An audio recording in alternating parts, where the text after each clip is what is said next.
2023 assembly ఎన్నికలలో రేవంత్ రెడ్డి గారికి ఓటేశాను. ఈ నవంబర్ 11న జూబ్లీ హిల్స్ నియోజకవర్గంలో జరగబోతున్న ఉప ఎన్నికలో నోటాకి ఓటేద్దామని నిర్ణయించుకున్నాను. హైదరాబాదు బంగారు గుడ్లు పెట్టే బాతు. జనాభా 1 కోటి దాటింది. నగరంలో 10 లక్షల ఐటీ ఉద్యోగులు ఉన్నారు. అంటే దాదాపు 10 లక్షల కుటుంబాలు ఒక్క ఐటీ ఇండస్ట్రీ మీదే బతుకుతున్నాయి. ఈ 10 లక్షల మంది కనీసం ఇంకొక 10-15 లక్షల మందికి పరోక్షంగా ఉపాధి కల్పిస్తారు. తెలంగాణ ఎకానమీలో హైదరాబాద్ పాలు సగం ఉంటుంది. ప్రభుత్వానికి అపారమైన ఆదాయం సంపాదించి పెడుతుంది. అటువంటి హైదరాబాద్ ని కంటికి రెప్పలా కాపాడుకుంటారా లేక బెంగళూరులా నిర్లక్ష్యం చేస్తారా? గత 2.5 సంవత్సరాల్లో హైదరాబాద్ అభివృద్ధికి రేవంత్ గారు ఏం చేశారు? ప్రజలు ట్రాఫిక్ లో నరకయాతన అనుభవిస్తున్నారు. 2.5 ఏళ్లలో ఒక్క కొత్త ఫ్లైఓవర్ నిర్మాణం అన్న మొదలు పెట్టారా? కేబీఆర్ చుట్టూ కూడళ్లకు 800 కోట్లు అన్నారు. ఏమైంది?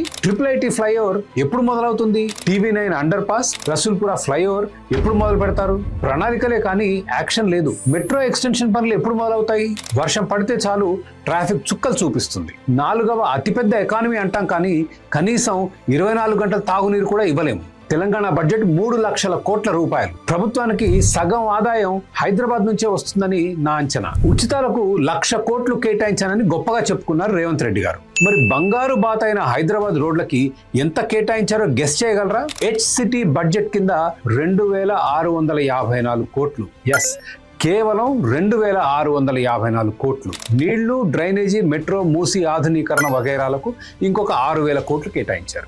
3 లక్షల కోట్ల బడ్జెట్, 1,00,000 కోట్ల రూపాయల ఉచితాలు.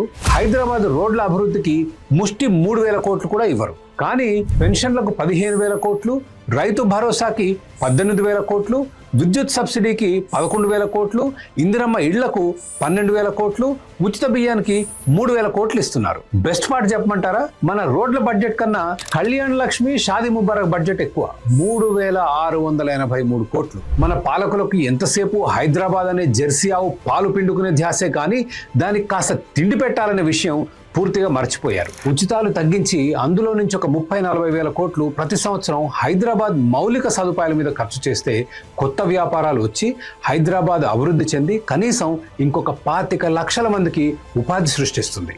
మిగిలిన 2.5 సంవత్సరాలైనా హైదరాబాద్ అభివృద్ధి మీద రేవంత్ గారు దృష్టి పెట్టాలంటే జూబ్లీ హిల్స్ నియోజక ప్రజలు నోటాకి ఓటు వేసి వీ మ్యాటర్ అనే సందేశాన్ని ముఖ్యమంత్రి గారికి స్పష్టంగా పంపాలి.